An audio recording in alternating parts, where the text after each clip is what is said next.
ಭಾರತ ಮತ್ತು south Africa ನಡುವಿನ test ಸರಣಿ ಏಕದಿನ ಸರಣಿ ಮುಗಿದಿದ್ದು ಡಿಸೆಂಬರ್ 9 ಅಂದರೆ ನಾಳೆಯಿಂದ 5 ಪಂದ್ಯಗಳ ಟಿ20 ಸರಣಿ ಸ್ಟಾರ್ಟ್ ಆಗಲಿದೆ. ಉಭಯ ತಂಡಗಳು ಒಂದೊಂದು ಸರಣಿಯಲ್ಲಿ ವಿನ್ ಆಗಿವೆ. ಆದರೆ ಟಿ20ನಲ್ಲಿ ಮಸ್ಟ್ ಅಂಡ್ ಶುಡ್ ಭಾರತವೇ ಗೆಲ್ಲಬೇಕು. ಸೂರ್ಯಕುಮಾರ್ ಕ್ಯಾಪ್ಟನ್ಸಿಯಲ್ಲಿ ಭಾರತದ ನೋಲಾಸ್ ಜರ್ನಿ ಕಂಟಿನ್ಯೂ ಆಗಬೇಕು.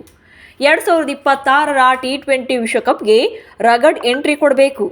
ಈ ಸರಣಿ ಗೆಲ್ಲಬೇಕು ಅಂದರೆ ಮೊದಲ ಮ್ಯಾಚ್ ಎಷ್ಟು ಮುಖ್ಯ?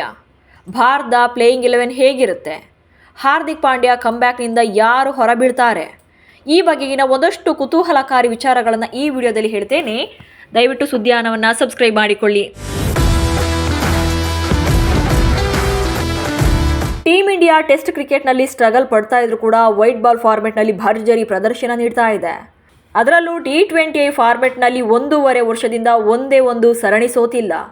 2026ರ ಟಿ20 ವಿಶ್ವಕಪ್ಗೆ ಕಾನ್ಫಿಡೆಂಟ್ ಆಗಿ ಎಂಟ್ರಿ ಕೊಡೋಕೆ ಈ ಸರಣಿ ಎರಡೂ ರಾಷ್ಟ್ರಗಳಿಗೆ ತುಂಬಾ ಮುಖ್ಯ ಆಗುತ್ತೆ. ಹಾಗೆ ಆಟಗಾರರ ಪ್ರದರ್ಶನದ ಮೇಲೂ ಕೂಡ ಆಯ್ಕೆ ಸಮಿತಿ ಕಣ್ಣಿಡಲಿದೆ. ಸೂರ್ಯಕುಮಾರ್ ಯಾದವ್ ಭಾರತವನ್ನು ಮುನ್ನಡೆಸಿದರೆ ಏಡಮ್ ಮಾರ್ಕ್ರಮ್ ಸೌತ್ ಆಫ್ರಿಕಾವನ್ನು ಲೀಡ್ ಮಾಡ್ತಾರೆ. ಇನ್ನು ಈ ಪಂದ್ಯಕ್ಕೆ ಭಾರತದ ಪ್ಲೇಯಿಂಗ್ 11 ಹೇಗಿರುತ್ತೆ ಅನ್ನೋದನ್ನು ನೋಡ್ತಾ ಹೋಗೋಣ. ಭಾರತ ಟಿ20 ಟೀಮ್ನ ಬ್ಯಾಟಿಂಗ್ ಬ್ರಹ್ಮಾಸ್ತ್ರವಾಗಿರುವಂಥ ಅಭಿಷೇಕ್ ಶರ್ಮಾ ಇಲ್ಲೂ ಕೂಡ ಇನ್ನಿಂಗ್ಸನ್ನು ಆರಂಭಿಸೋದು ಪಕ್ಕ.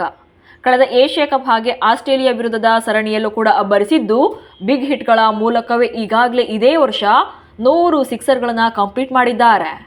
ಈ ಸಿಕ್ಸರ್ ಕಿಂಗ್ ಅಬ್ಬರ ಇಲ್ಲೂ ಕೂಡ ಕಂಟಿನ್ಯೂ ಆಗುತ್ತೆ.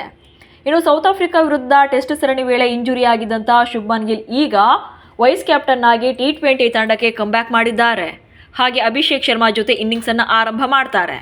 ಇನ್ನು ಕ್ಯಾಪ್ಟನ್ ಸೂರ್ಯಕುಮಾರ್ ಯಾದವ್ 3ನೇ ಕ್ರಮಾಂಕದಲ್ಲಿ ಬ್ಯಾಟ್ ಬೀಸಲಿದ್ದು ಸೂರ್ಯನಿಂದ ಬಿಗ್ ಹಿಟ್ ಬರಬೇಕಿದೆ. ಯಾಕಂದರೆ ಕ್ಯಾಪ್ಟನ್ ಆದಮೇಲೆ ಸೂರ್ಯಕುಮಾರ್ ಯಾದವ್ ಶೈನ್ ಆಗಿಲ್ಲ. ಇನ್ನು ತಿಲಕ್ ವರ್ಮಾ 4ನೇ ಕ್ರಮಾಂಕದಲ್ಲಿ ಬ್ಯಾಟಿಂಗ್ಗೆ ಬರ್ತಾರೆ. ಹಾಗೆ ವಿಕೆಟ್ ಕೀಪರ್ ಬ್ಯಾಟರ್ ಆಗಿ ಸಂಜು ಸ್ಯಾಮ್ಸನ್ 5ನೇ ಕ್ರಮಾಂಕದಲ್ಲಿ ಆಡುವಂಥ ಸಾಧ್ಯತೆ ಇದೆ. ಜಿತೇಶ್ ಶರ್ಮಾ ಕೂಡ ಇದ್ದಾರೆ. ಹೀಗಾಗಿ ಇವರಿಬ್ಬರಲ್ಲಿ ಯಾರನ್ನು ಫೈನಲ್ ಮಾಡ್ತಾರೆ ಅನ್ನೋದು ಕೂಡ ಇಂಪಾರ್ಟೆಂಟ್ ಆಗುತ್ತೆ. ಬಟ್ ಫಸ್ಟ್ ಪ್ರಿಯಾರಿಟಿ ಸಂಜುಗೆ ಇರೋದ್ರಿಂದ ಸಂಜುನೇ ಬರುವಂಥ ಸಾಧ್ಯತೆ ಇದೆ. ಆ್ಯಂಡ್ ಏಷ್ಯಾ ಕಪ್ನಲ್ಲಿ ಇಂಜುರಿಗೊಂಡಿದ್ದಂಥ ಹಾರ್ದಿಕ್ ಪಾಂಡ್ಯ ಈಗ ಕಂಪ್ಲೀಟ್ ಆಗಿ ಫಿಟ್ ಆ್ಯಂಡ್ ಫೈನ್ ಆಗಿದ್ದು ತಂಡಕ್ಕೆ ಕಂಬ್ಯಾಕ್ ಮಾಡಿದ್ದಾರೆ. ಪ್ಲೇಯಿಂಗ್ 11 ಸೇರಲಿದ್ದು 6ನೇ ಕ್ರಮಾಂಕದಲ್ಲಿ ಬ್ಯಾಟಿಂಗ್ಗೆ ಬರ್ತಾರೆ.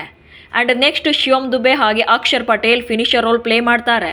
ಇನ್ನು ಕುಲ್ದೀಪ್ ಯಾದವ್, ಜಸ್ಪ್ರೀತ್ ಬುಮ್ರಾ ಹಾಗೆ ವರುಣ್ ಚಕ್ರವರ್ತಿ ಬೌಲರ್ಗಳಾಗಿ ತಂಡ ಸೇರಿಕೊಳ್ತಾರೆ.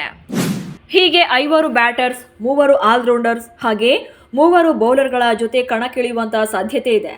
ಇನ್ನು ಭಾರತ ಮತ್ತು ದಕ್ಷಿಣ ಆಫ್ರಿಕಾ ತಂಡಗಳು ಇದುವರೆಗೆ ಟಿ20 ಮಾದರಿಯಲ್ಲಿ 31 ಪಂದ್ಯಗಳಲ್ಲಿ ಮುಖಾಮುಖಿಯಾಗಿವೆ. ಈ ಪೈಕಿ ಭಾರತ 18 ಪಂದ್ಯಗಳಲ್ಲಿ ಗೆದ್ದಿದ್ರೆ ದಕ್ಷಿಣ ಆಫ್ರಿಕಾ 12 ಪಂದ್ಯಗಳನ್ನು ಗೆದ್ದಿದೆ. 1 ಪಂದ್ಯ ರದ್ದುಗೊಂಡಿದೆ. ಇನ್ನು ಉಭಯ ತಂಡಗಳು ಕೊನೆ ಬಾರಿಗೆ 2024ರ ನವೆಂಬರ್ನಲ್ಲಿ ಮುಖಾಮುಖಿಯಾಗಿದ್ವು. ಈ ಪಂದ್ಯದಲ್ಲಿ ಭಾರತ 135 ರನ್ಗಳಿಂದ ಭರ್ಜರಿ ಗೆಲುವು ಸಾಧಿಸಿತ್ತು. ಈ ಮ್ಯಾಚಲ್ಲಿ ಸಂಜು ಸ್ಯಾಮ್ಸನ್ ಮತ್ತು ತಿಲಕ್ ವರ್ಮಾ ಇಬ್ಬರು ಕೂಡ ಶತಕ ಬಾರಿಸಿ ಅಜೇಯರಾಗಿ ಉಳಿದಿದ್ರು. ಹಾಗೆ 4 ಪಂದ್ಯಗಳ ಸರಣಿಯನ್ನು ಭಾರತ 3ರಲ್ಲಿ ಗೆದ್ದು ಸರಣಿಯನ್ನು ಕೈವಶ ಮಾಡಿಕೊಂಡಿತ್ತು.